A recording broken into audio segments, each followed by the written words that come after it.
Hi, everyone. I'm Dominic Preziosi, editor of Commonweal. Thank you for attending this live Commonweal conversation, Charism and Community in an Age of Discernment. We're happy to welcome you here for this discussion, which extends the conversation that we initiated with our November special issue of the magazine, The Varieties of Religious Community Today. In our interaction and interviews with members of several intentional communities in the United States, we saw a few common themes emerge, including the importance of a shared prayer life, the difficulty of adapting to new circumstances, and the relationship of community to place, but also a prevailing sense of hope in the face of uncertainty. So I'm eager to hear how our panelists might pick up on some of these themes in the hour or so to follow. Those panelists are Neomi De Anda, a theologian at the University of Dayton and a member of a lay Marianist community, and Ann Killian, a novice with the Dominican Sisters of Peace. Both Neomi and Ann contributed articles to our November special issue.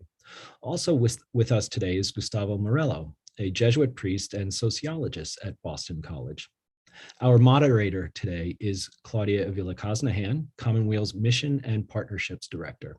In just a moment, Claudia will introduce you to our panelists. But first, I need to get to a few housekeeping items. This conversation will be available for later viewing on YouTube, if at some point you'd like to share the event with others or watch it again. As part of the webinar settings, your video and microphone are turned off. Chat is disabled, so please direct all questions to the Q&A at the bottom of your screen. If you have a technical question, also send it through the Q&A. Commonweal staff monitoring this Q&A will be able to answer your questions. I'd also like to offer this reminder about all of our Commonweal events. They are free and open to the public, and they wouldn't be possible without our readers and subscribers. The support and encouragement we get from friends and readers of Commonweal are indispensable. If our independent, lay-run voice matters to you, we invite you to support us with a tax-deductible donation. Just see the donate link in the chat feature or go to our website. You can also continue to be a part of the conversation by subscribing to the magazine, signing up for our newsletters, listening to the podcast, and following us on social media. Your help is a big part in everything we do. I also have to thank all of the folks at Commonweal who've helped put this event together, especially our audience development team, Gabriella Wilkie, Adriana Melnick, and Claudia Avila Cosnahan, as well as our publisher, Tom Baker. And finally, let me thank those of you who've agreed to take part today, our moderator and our panelists, and all of you for joining us. And so now, without further ado, I'll hand things over to Claudia. Thank you, Dominic, and welcome. Expanding on our November special issue, The Varieties of Religious Communities Today, we will examine how the charisms of the church dialogue with lo cotidiano, that is the everyday and personal experiences of the people of God, and what it means and will mean to be a Christian community. Today, we draw on the expertise of a sociologist, theologian, and a novice, and hope that this conversation may be a dynamic entry point for identifying practices that will help us flexibly adapt to these transformative times. Neomi De Anda currently serves as Associate Professor of the University of Dayton, where she teaches courses in religion, language, and cultures, Latinx studies, and women and gender studies. Her research interests include Latinas and Latin American intersections of race and immigration in conjunction with the Marianist Social Justice Collaborative Immigrant Justice Team, and partnering with the Hope Border Institute on a border theology at the intersections of the environment, migrations, labor, and women. For Commonweal's November special issue, De Anda wrote about living out the charisms of the lay Marianists. Ann Killian is a novice with the Dominican Sisters of Peace and a postdoctoral fellow at the University of Notre Dame. For Commonweal's November special issue, Killian wrote about the Dominican Sisters' charism for itinerant preaching and their willingness not simply to embrace change, but undergo total transformation. Our third panelist is Gustavo Morello. He is a Jesuit priest and associate professor of sociology at Boston College. Morello studies the Latin American religious landscape, exploring how modernity affects the religious experience of Latin Americans. His latest books are Live Religion in Latin America and the Catholic Church and Argentina's dirty war. And so without further ado, we'll begin our conversation. And my first question goes to Neomi De Anda. Now, welcome, Naomi, and thank you for joining us. In your reflection titled Marinus Lay Communities, you noted that Pope Francis, through the Synod on Synodality, has recognized that lay movements through their work and charisms have contributed to the renewal of the Christian life at crucial moments in the history of the Church. One could argue that the Church finds itself in a crucial moment. And so what would you say makes this moment in the history of the Church a crucial moment? What are today's challenges? And what does this moment tell us about the Church? Thank you so much, Claudia. It is a joy to be here. Thank you to Commonweal for the invitation. And again, to you, Claudia, for your work in making sure that we are thinking deeply about these issues. I took each one of the questions you posed and wrote a little bit for each. So the first one, what would I say makes this moment in the history of the Church a crucial moment? I think we are living in a moment where people are feeling more openly free to express our own humanity, who we are, how we have been made, who we are becoming in philosophical terms, although sometimes I don't like that. But in thinking in that way, also, what does that mean to be created in the image and likeness of God? What does it mean to be members of the Church in the image and likeness of Christ?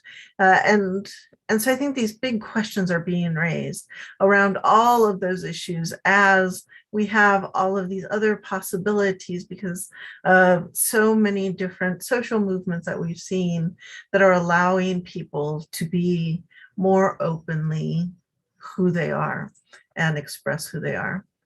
The second one, I think, is that we're dealing with a time of reckoning in the Church, both with the hierarchy and the Church in general, including social and structural sin. We're dealing with issues of the sexual abuse scandal, and we're also contending with years of the ongoing impact from the doctrine of discovery and how that is connected in so many ways to what it means to be a pro-life church today. So I can unpack any of those things, but just in laying out the landscape, and I'll talk about a couple of those things in just a minute. The third point is innovation. We're in a time that is innovating in crazy ways. We're creating more knowledge in one day than has been created for hundreds, sometimes thousands of years. And so we are inundated with information, we're inundated with newness, we're inundated with change. So things like the internet, space travel by everyday people, albeit very directly chosen. But this all raises so many questions about what justice means. What does it mean to be in right relationship? How do we build better relationships? The next point I have is global climate change. We are in a time of crisis. We really need to pay attention to the climate and attend to it in ways that I'm not sure we are really attending to it. And linked to that is global migrations and the issues that are coming because of global climate change and how many people are being displaced from their homes for so many different reasons. And then my final point is about the changing possibilities of life that have come over the last century, how we've come to be able to create life in so many different ways, as well as be able to destroy life. And the COVID-19 global pandemic has definitely let us know that the earth is fighting back regarding what are we doing with how we deal with the earth, how we deal with life. And we have lived through and continue to live through, with all of the variants, a moment where human life and how that continues to exist is questioned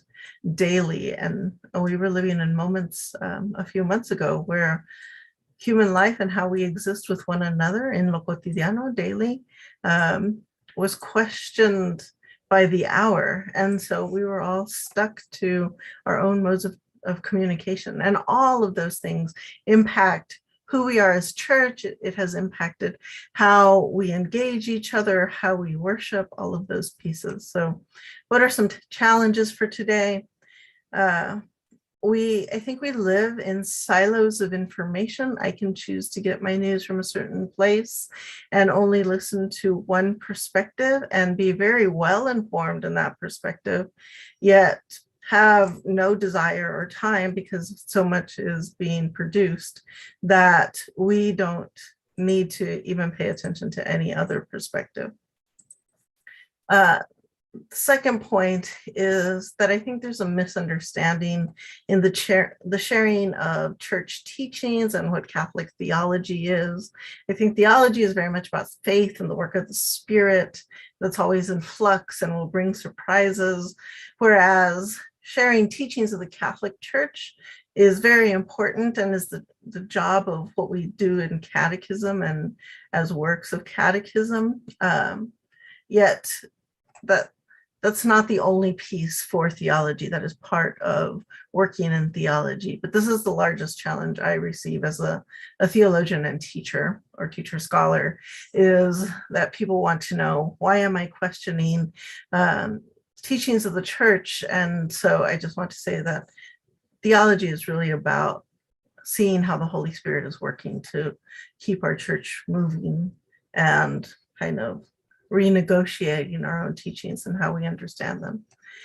And then what is another challenge? The challenge of Catholic leadership. Who is in leadership? What does that look like? There's a lot of concentration on the hierarchy, who can be members of the hierarchy, how much power does the hierarchy really have?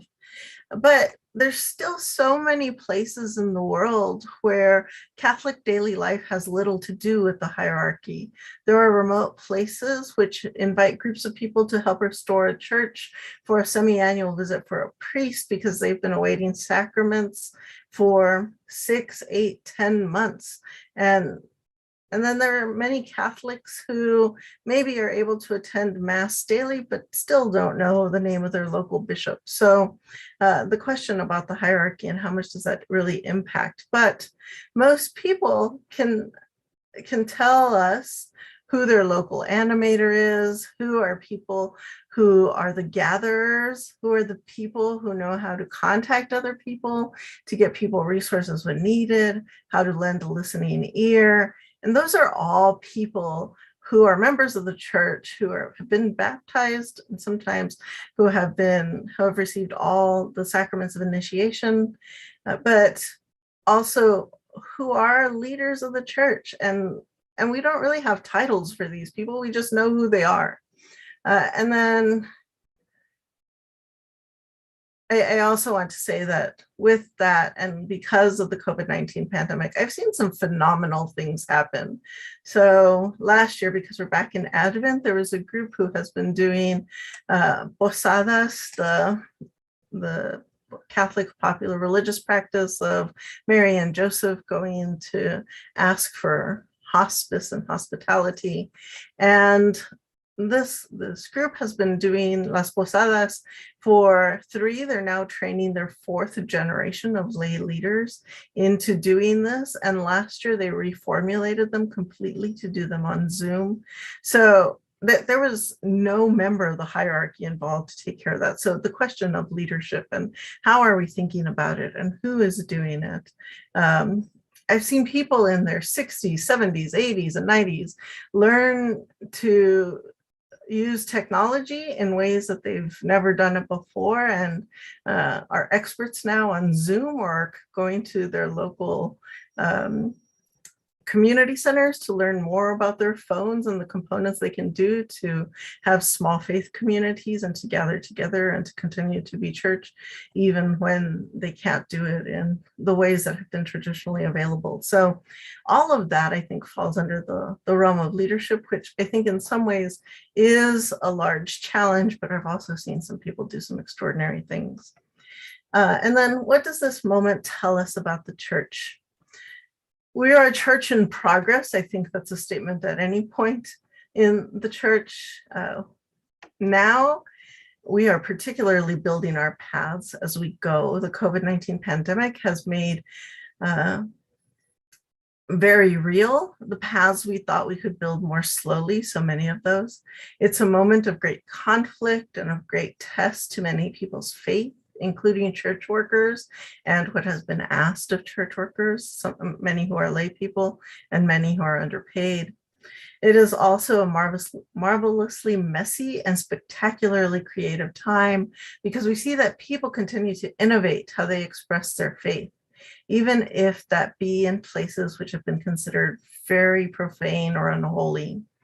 And as the song Santa Maria del Camino says, this is my loose translation, but I had to fit it in because it's a big week for Mary. Wednesday, we celebrate her conception. And as a Mexican American, preparation in our home for Saturday evening and Sunday began months ago. And I even wore my Guadalupe socks today for this webinar. So as the song, Santa Maria del Camino says, while you traverse through life, you will never be alone. With you on the path, Holy Mary accompanies. It rhymes better in Spanish.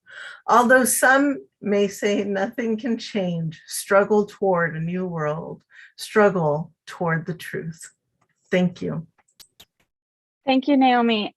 I really appreciate how you have laid out kind of a very, in broad strokes, I think, what the landscape looks like.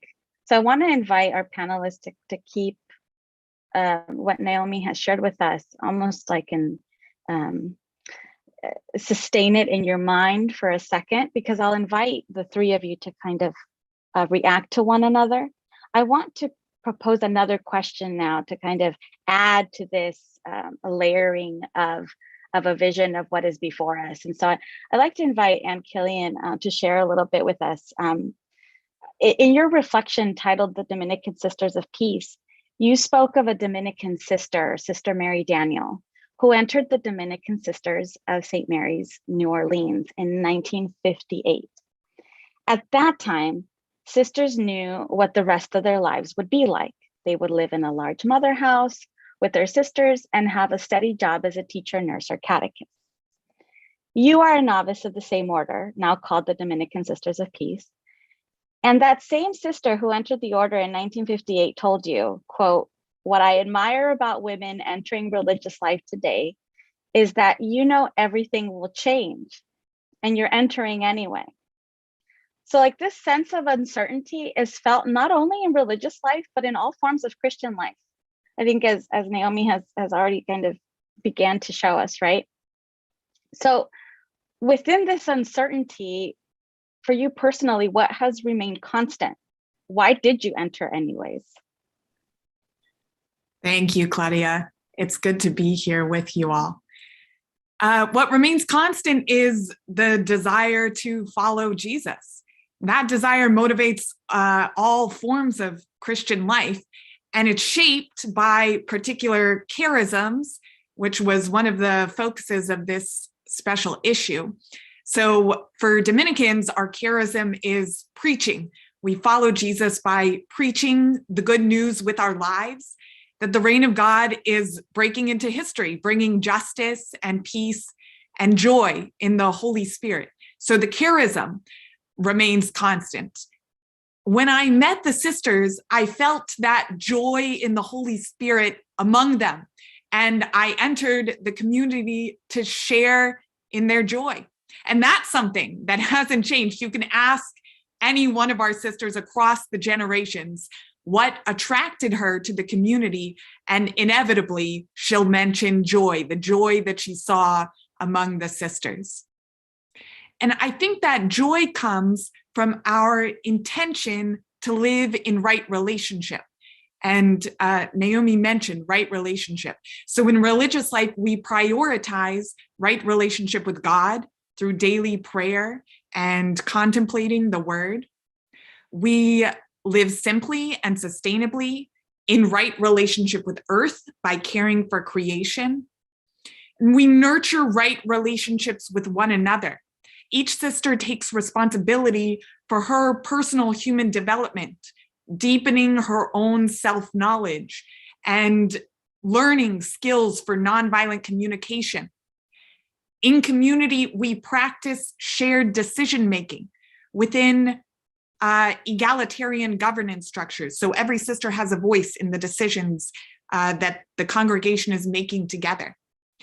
Common goods are distributed equitably. Each sister contributes according to her ability and receives according to her need. And every new member of the community enters into a process of formation in these practices and skills during the novitiate. So as a novice, I'm surrounded by sisters who model and communicate these values to me. The major impediment to right relationship that I see facing our global church today is the still not fully acknowledged legacy of slavery and the doctrine of discovery that Naomi mentioned, and the continuing impact of racism on church institutions. No Christian community is unaffected. While I was discerning with the Dominican Sisters of Peace, the congregation shared that the women who in 1822 founded the congregation in Kentucky, those women owned enslaved persons. That painful history long went unacknowledged. But in 2000, the Jubilee year, our sisters, along with the Sisters of Loretto and the Sisters of Charity of Nazareth, publicly apologized in a ritual of commemoration for the people who had been enslaved. Next year is the 200th anniversary of our founding. And the congregation, again, in commemoration of these enslaved persons, is financially supporting the I Was Here project that uses public art to memorialize the history of slavery in the US. So it's through acts of repentance and reconciliation like these that our community is working to repair relationships that have been harmed by white supremacy. I think that witness is so needed in our church today. And as a discerner with the community, I respected the sisters' honesty about the congregation's history, and it's our need for ongoing transformation so that we can be in right relationship with all of God's people, the communities among whom we minister. So when a Christian community is intentional about being in right relationship with God, with each other, and with all creation, then we make real the words of Jesus. Behold, the kingdom of God is among you. God's reign is among us. That's the good news we preach through the quality of our relationships. Where we live, what ministries we do, how we dress, those things may change. But what we're about, bearing witness to God's love for the world, that remains vital. And that's why I entered. Thank you, Anne. I don't want to hesitate. I kind of want to keep that in suspense and invite Gustavo to share a couple words, because I'm starting to get the feeling that Naomi and Gustavo will have a lot to say about what you've just, your own personal experience, I imagine. Gustavo, as a sociologist studying transformations of lived religiosity, you've looked at everyday expressions of faith and spirituality. And it appears that pastoral questions have been centered on deficiency. I think that, Anne has really kind of led us into that arena with her sharing of thinking about, who is joining these religious orders, for example. So there's this concern around a decrease in religious vocation, a decrease in mass attendance, a lack of participation in parish and community life. In this time of ecclesial discernment, are we asking the right questions? Are we concerned about the right things? What are really the questions that will lead us to a more fruitful conversation about the future of community life? Kind of feel like Anne and Naomi have already begun to delve into that question, but what specifically do you think is an answer to this? Thank you, Claudia, for the invitation and Commonweal as a community and the 355 participants. Thank you very much for being here and for all the people who gather us to debate this. I am the kind of the outsider to answer the question because I didn't contribute to the special issue, and in that gives me a little distance for the topic. I think that we may be asking good questions. The point is, what is the things that we are taking for granted? And sometimes we in the church, when we are thinking about vocation, we are thinking about the numbers of people who go to mass, who join religious life. We are kind of this pessimistic, dark mood that everything is falling to pieces. Like, okay, like we have to handle the crisis because this is falling to pieces. And I think that my point is kind of challenging that assumption and therefore the questions that we ask. Our experience of living together with others today, like as human beings that are working in any city that we are working, our daily life, has nothing to do. It's completely different than what we experienced 50, 60 years ago in the US or in any other place of the world. As Dominique mentioned, when we were just in the rehearsal before meeting the participants, we are so used to this kind of Zoom meetings that we take them for granted. Well, I mean, having 350 people in person in any venue would have been a logistic nightmare. Okay, and we changed that. We are not thinking about that. So we are looking for different ways of organizing people. My point is, family life, personal life, work life, love life is not the same that in the 1950s. Why do we assume that the way in which we manifest our love for God, our belonging to a religious community should be the same? So that would be like my first kind of question in there, that, okay, our neighbors do not look the same. Like if we go back to the neighbor where we were born, we will see changes because they gentrify, because they are more poor, because nobody's living there anymore, because everyone moved away, because we have a new highway, public transportation, or nothing at all, but have changed. You know, that's the point of my thing. Commitments are made later in life. In the 1940s, 1950s, people in the Catholic Church or in most Christian traditions will get first communion at 7, confirmation 10, 15, 20 something, we get married, about 30 have the first kid, go back to church for the baptism of the kids. So there was a life cycle that was complete within the church. Today, we have a big gap between confirmation and marriage. Like there are like 15, 20 years in between these two sacraments. And in between, we, as a Catholic Church, we don't have many offerings there. We lose a lot of people because we don't have anything to say at that moment of life. 30% of the US households are single parents. We are assuming that Christian communities, Christian commitment is either a vocation, as the one that we are debating for religious life, or people who join a parish, but we're assuming mom, dad, 2 kids. Gone. Okay, that's history, baby. That's not the real case in the US. That's a minority in the US. Okay, for good or bad, whatever you want to think is okay. But the fact is that family is not there anymore. It's a minority. It's not that it's not there anymore. It's a minority. It's not the majority of US families. Our gender awareness. There are people in the church who are upset about that. They don't want to talk about gender. I may have problems if you record this and not talking about gender.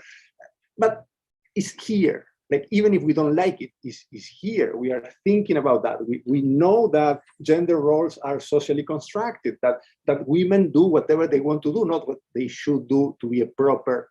That's gone. LGBT plus demographics. People are growing and are freeing themselves sometimes for the suffering that has been imposed from the outside to be who they don't feel they are. And that means that the community is changing, that community life is changing. And this is me, the sociologist so far. Let me be the Jesuit now. The Holy Spirit thrives in change. She enjoys change and transformation is blossoming in that circumstances. So my point is, okay, if everything changed, why do we think that community should be the same? Why do we think that the model of answering the thing should be the same?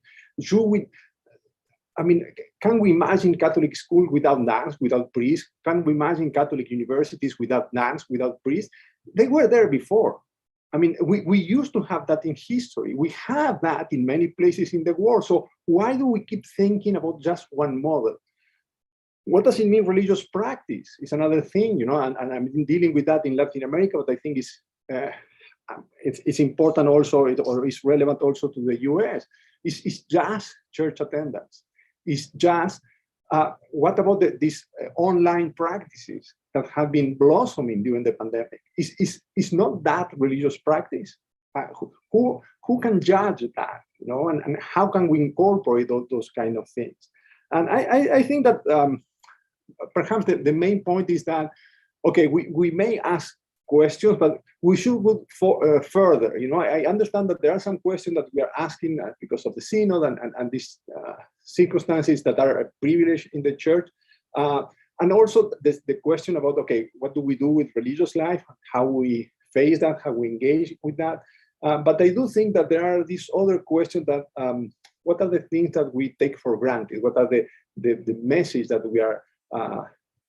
we have in our minds? And sometimes I do think that there is this sense of the past was better, or like in the 1950s, it was the real church. What we have now is the watered down outcome of the transformations. And I don't think so. I do think that every generation has to look for their own ways of suppressing, reaching out to other people, engaging with other people, looking for God. And because life change, religion will change, whether we like it or not, but it will change. So how are we going to answer to these challenges, to these changes, I think is a question that we have to ask.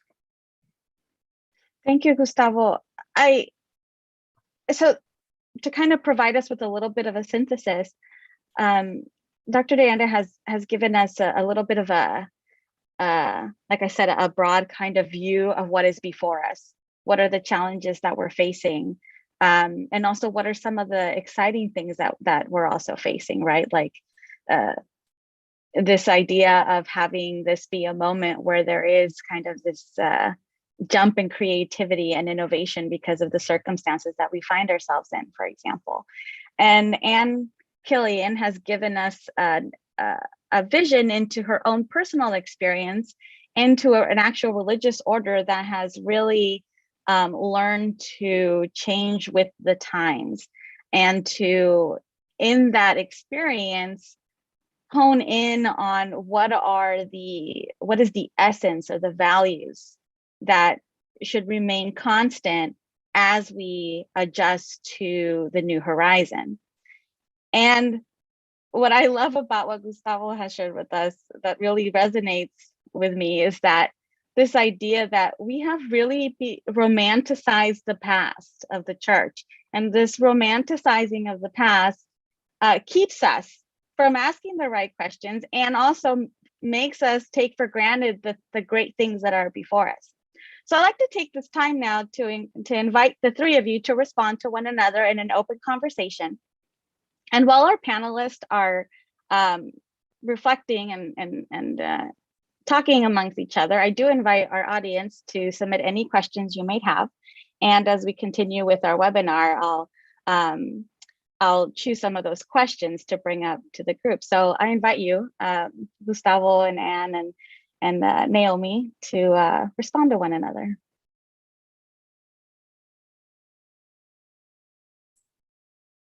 It's always a little lull to get the conversation going, so I'll just jump right in. I love the notion of this is not a watered down church. So I was born post-Vatican II and am now in my mid-ish, late-ish 40s. So we are in a time when we're not going to have too many people who were alive prior to Vatican II. But to say that, I think it's so obvious, but also so profound to say we are not a watered down version. There is no way that my baptism or anyone else's who has been baptized into the church is some sort of watered down version. We still believe it's the same sacrament. We are still part of this incredible body that is mystical but very real and creates all different places and times. So I really like that. I think I have a question for Ann about what do you think is the biggest change you're seeing in religious life, and what do you think the future is for the relationship between vowed religious and laity? And that can be in different modes depending on charism, etc.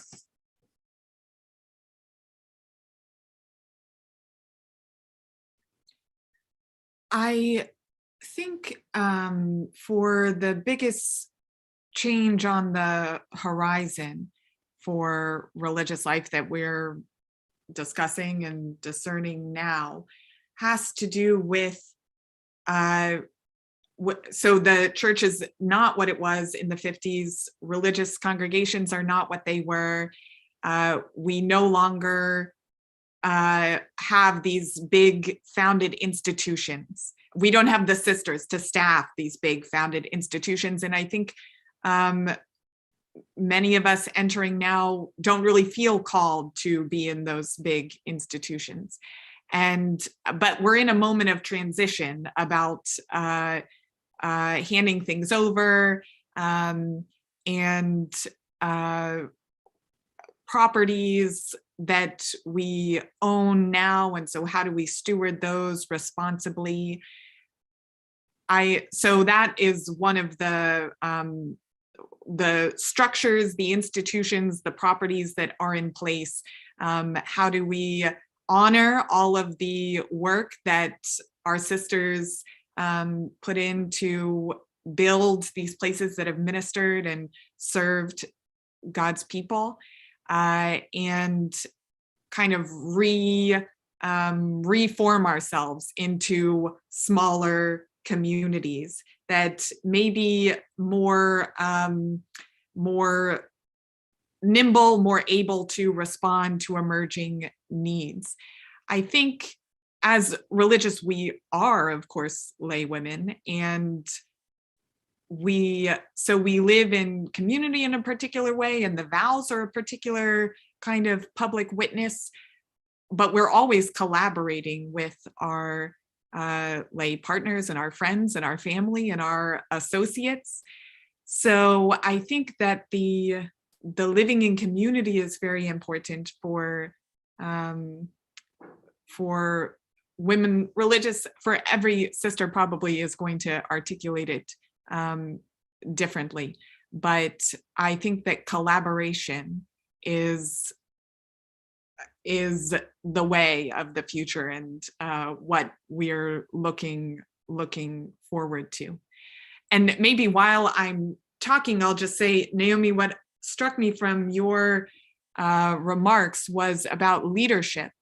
And I think especially for young adults in the church, I'm a millennial, and then I'm thinking about Gen X after me, and that being called to leadership. I think when I was a student and involved in campus ministry, it was very clearly communicated to me, you are the hope of the church. You are leaders now. You can enter into these leaders. The church needs your gifts. And these are the gifts I see in you. And here are the ways that you can contribute. And that was so important for me as a young person. I don't think I had ever, I had never thought about church ministry, or even just as in my parish, how can I give my gifts and be responsible and be in a leadership position within the parish. I think that's something that we can cultivate among all Christians, but especially with young people, with valuing the gifts and the potential for leadership that they bring, and especially maybe as we're moving into these more virtual kinds of faith sharing, that's a space where young people are very comfortable.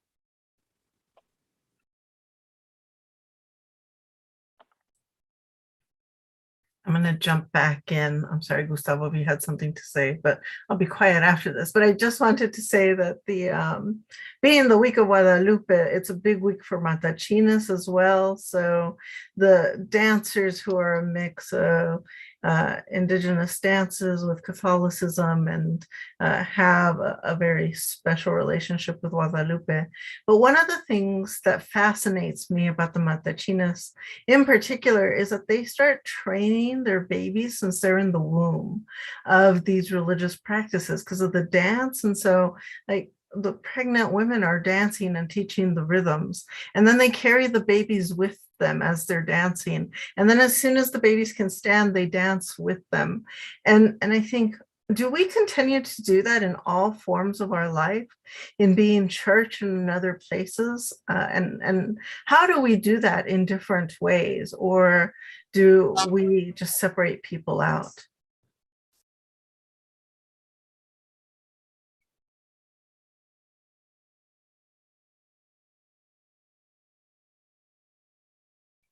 I think that one of the challenges also for us is to have this sense of local Catholicism. And I mean that our Catholicism is local. It's not that there are other Catholicism that are local and we are the universal Catholicism. It's like our way of practicing Catholicism is local, is situated. It has to do with the community where we live in. And in that sense, there are practices, there are varieties, as Neomi, you are describing, that those are the ways that we may ask or we may look for in people who have a Mexican background. But perhaps coming from Cuba or from Santo Domingo, the background will be different, you know, and there will be other embodied practices and other ways in which people transmit the thing. I met people from some parts of Latin America, Paraguay or Bolivia, that will ask for blessing before going to bed. The kids will ask for blessing for the godfathers, which were not familiar with Argentina. Someone invited me the other day. I'm from Argentina. Someone invited me for the mass for the Day of the Dead. I said, well, I have no clue about that. We don't do that in Argentina. So it's not that we should assume that there are, I mean, there are trends, there are commonalities among different ways of practicing Catholicism. Catholicism is a kind of universal faith, but every Catholicism is situated, is located. And again, I do think that it's important to get rid of the idea of syncretism, because there is no Catholicism that is not syncretic. Every Catholicism is syncretic. I mean, you have a Christmas tree, and that's where is that in the gospel? We have assumed that the Latin was the real language of the church. We know two things about Latin. Jesus did not speak that, and the guys who killed Jesus spoke Latin. So, and we build Latin like as the language. That's syncretic too, you know. So there's no Catholicism that has not been syncretic, that has not been merged with culture, that has not assumed practices of local cultures. And that's the way it has to be, because as a sociologist, I look at the human part of religion. And the human part means we are historical beings, we are corporal beings, we are embodied people. Things, if our body, the way in which we live with others change, religion will change. That's kind of my I guess, my motto here. But to some extent, it's also understanding how do we live with others. And there is a question in the chat about the synod. And I think the synod is, I mean, it's a fantastic opportunity for the church to think about the church. And we have had in Latin America, the Latin American wing of the synod, in that sense, a kind of debate. But it's also, I think, the synod is asking about authority, who has the power to talk, who has the voice in the church. But to some extent, we as Catholics keep assuming that the natural community will become Catholic, like the church is upon the human community. And that is true. But nowadays, our culture is challenging the ways in which we think about community, the way in which we live with others. How do we live with others? It's a kind of research question now. Like it's not just a moral question in the sense of a program, how do we make to live with others, but knowing how we live with others in the cities is not answered yet, I think. It's a question that is challenging the ways in which we assume community works. And in that sense, I again think that there is something to be said about the, perhaps from community life, from the inspiration of this kind of community that we have in this special issue, we may start to think about the different ways in which the secular communities are living, you know, and the ways in which people are relating with others. I don't know, I can imagine that even for the Marianists, if you are living in Ohio or in Manhattan, the community will be different. You know, the way in which you engage with others, the rhythm of the community will be different. There will be nuances there. I cannot imagine that it will be the same, you know, like in one place or another. I think that there is this sense of, locality of looking at the things that we're having that are important. To some extent, I think Ann mentioned that the charisma of the Dominicans is the preaching, the charisma of the Jesuits is discerning, even if we are not good at that. But as asking the question, trying to think about that, I guess, has to do with that formation, that style. Thank you, Gustavo. I feel like, and this is inspired by one of the questions from one of the members of our community who's joining us in the audience, that there's something about, they've quoted something you said, Gustavo, earlier, which is that you said that the Holy Spirit thrives in change. And I think that that's been, the underlying theme of your sharing at this moment. So what you said that this is what our viewer has said. He says that that we need to ask good questions, but also look further. And so where do we see the Holy Spirit going, moving and leading us? Maybe we need to discern that and follow that. I'm struck going back to kind of what you said, Gustavo, about how we've romanticized the 50s or what the church used to be, but it goes beyond that. I think what you're saying is also that it's not only that that the church isn't going to be what it was in the 50s, but that what we thought it was in the 50s, that it wasn't even that, right? And so when we're talking about the Holy Spirit in this moment and looking at the charisms of the church and what it means to be community, part of discerning is also looking back at how we got it wrong, what we were wrong about, and letting that kind of also lead us forward, right? So if you'd like to, please go ahead. No. And history is always written in the present. History as a science is not the science of the past. It's a science that is written in the present about the past. But why do we keep writing about the Roman Empire? Because we are writing in different present times, you know, and the Roman Empire today means something that did not mean 100 years ago. And writing about the Roman Empire in Senegal or in Washington is not the same. So even when we are looking at the past, when we look for different perspectives, the past will change. As Ann mentioned, we can romanticize, and in religious life, we romanticize our foundings, the founding mothers. Well, if you do history, you will realize that, okay, like they made mistakes, you know, like they weren't right all the time. The Jesuits in Latin America, they were defenders against the human rights of the Native Americans. They criticized slavery of Native Americans from the very beginning. One of the solutions was brought people from Africa. They couldn't see slavery as a problem. They saw the slavery of Native Americans as a problem, but not the slavery as a problem. And that's part of our heritage too. That's part of who we are. So I think romanticizing the past is kind of problematic because we hide things that may help us to be better today, to understand better the history today. So in that sense, I do think that we have to be very critical, not critical in the sense, again, in the sense of pessimistic that this is going south, we are going to fall to pieces and those things. I don't buy that kind of discourse, but that is challenging, that is changing, that we have to look for new ways of doing things are important. I do also understand the resistance to change of the big institutions like the church.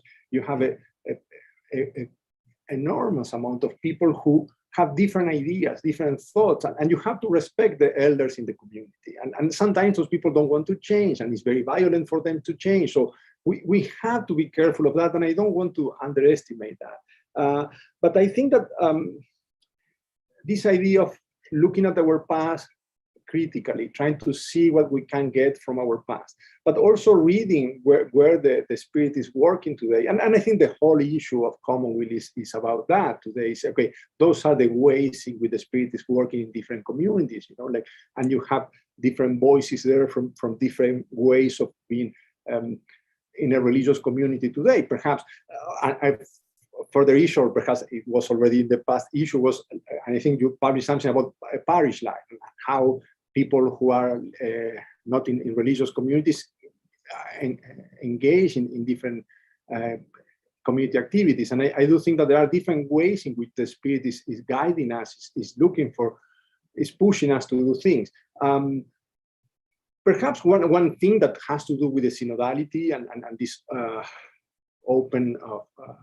openness of Francis is that it's one of the first time in the church that officially everyone has a voice, has something to say, and that, I mean, the discernment will be much more difficult, because when you have so many voices, you will have much more difficult to look for that. But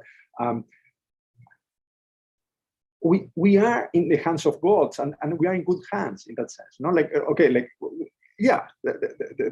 The things are changing, things are difficult, painful for many, but that I think that our sense of hope is something that we have to cultivate. There is I don't know. I think it's the sense that the future belongs to God. That we are in God's hands. So even if it's changed now, if are things that are not working in how we want, we have to assume that God has a plan for us, and that would be my if you want my theological answer for where are we going. I don't know. I don't know.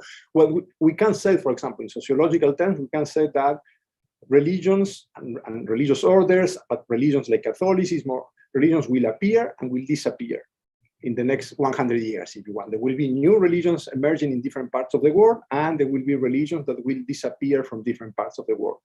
We can also say with almost security that religions will change. The religions that will remain in present will change. It won't be the same. We'll have different people practicing different things. And I think that another thing that we can say that most religions will be global. Like we will have this kind of interconnectedness, even if you don't move away. We will have opportunities of understanding community life and religious communities from different traditions without leaving our homes. And I think that will be also a change in the way in which we approach religiosity. That will be a challenge for Catholics, because we always have the sense of the magisterium, of the authority of the church. Where is the magisterium of life? I mean, it's like anyone can reach whatever they want, and then how we build that. And to some extent, that's a problem, because the magisterium was a function not of the authority, but was the authority of the community, saying, okay, this is what we believe. When you don't have that, well, that will be challenging, and we will have to adapt to that. But I think that will come. We will have that. Is that we will have to deal with that. Thank you, Gustavo. We always only have about an hour and a half when we host these webinars. And the truth of the matter is that this concept of the charisms of the church and community life and this moment of discernment, because we're in a moment of discernment, this conversation will inevitably feel unfinished, right? It's almost like we opened up a can of worms, and now we've laid out the mess, and and we have all these questions before us. And And the truth is that I think that's a reason why some of our audience members are asking questions about the synod that comes to mind, right? So as a way of closing, I want to invite us to think about another article that was featured in our November issue by Austin Avery. And he covered the launch of the synod in our November issue. It was titled Speak Boldly, Listen Carefully. And he listed two elements that all religious orders have in common. He said the first is that discernment and decision-making are the business of the whole body, not just of the few entrusted with governance. And that's something that Ann shared with us about her particular order. And the second is that this business of consultation and deliberation is not separate from the life of prayer, but intrinsic to it. And so this idea that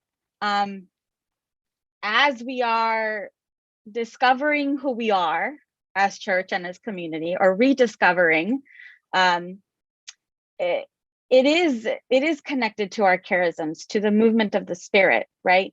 And so he ends by saying that synodality requires us to understand that we do not possess the truth, but that sometimes when we put aside our emotions and agendas, it possesses us, overflowing the narrow channels of our thinking. And so as a closing kind of statement, if you could sum it up in a sentence, and I know that's a tall order, what do you think are our narrow channels of thinking that need us, that are calling us to be more open and to exploring the possibilities? And I'll go to each one of you. I'll invite Dr. Naomi to go first. I'll quickly put on the spot. I do want to say, because there was something in the chat about someone was saying about introspection, and that this session has focused a lot on the future and on youth, and I could do a whole other thing on that. But that I think one of the things we're seeing as well are second career people, and people who are now retired and are going back and getting very deep theological educations to be leaders in their 60s and 70s and 80s. So we're going to see a real resurgence, at least this is my prediction, of leadership from an older group of people who have had a whole lot of life experience. So I think there's something on the horizon with a lot of life experience wealth that's going to be feeding the church. Thank you, Naomi.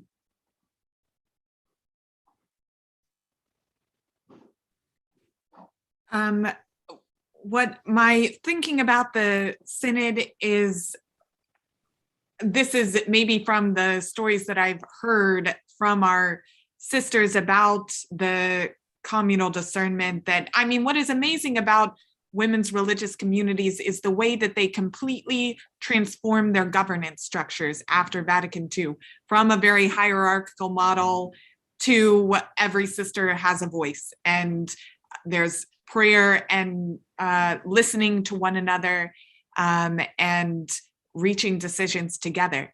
And the stories that most move me are when sisters talk about they went into a chapter having some ideas in their minds, and then listening to what others at the table said, a new way forward that they had never imagined kind of appeared or unfolded from their gathering together. And I think that that's the promise of the listening sessions and the discussions that are happening around the synod, that will discover new ways that we haven't imagined before, just from listening to one another and from gathering together to listen. Thank you. And Gustavo, what is one takeaway that you think would be helpful for us to be more open to as we move forward? I would say that keep in mind that our way of living Catholicism and practicing Catholicism is our way. It's a particular way. It's not the universal way. It's not the best way. It's not the only way, but it's one way that is remarkable, is worthy, is respectful, but in the same way, there are other people from different situations, even in our same city, but from different socioeconomic status, from different race, that their experience is different than our own. And I think that keeping in mind that when we talk about Catholicism, we are talking about a general thing, but I think that we experience in a very particular way will be a way to avoid this kind of narrowing path. Thank you. And thank you, the three of you, and Neomi De Anda, Gustavo Morello, and Ann Killian. Thank you for joining us in this important conversation. And of course, we'd like to thank all of our viewers. Events like this wouldn't be possible without your support, our readers, our friends, and Commonweal associates. So if you'd like to be a part of this important work, please visit our website. As our editor said, subscribe to our magazine, join us on our website, or visit our donate website, www.cwlmag.org/donate. And thank you for joining us. Thank you. Thank you. Thank you all.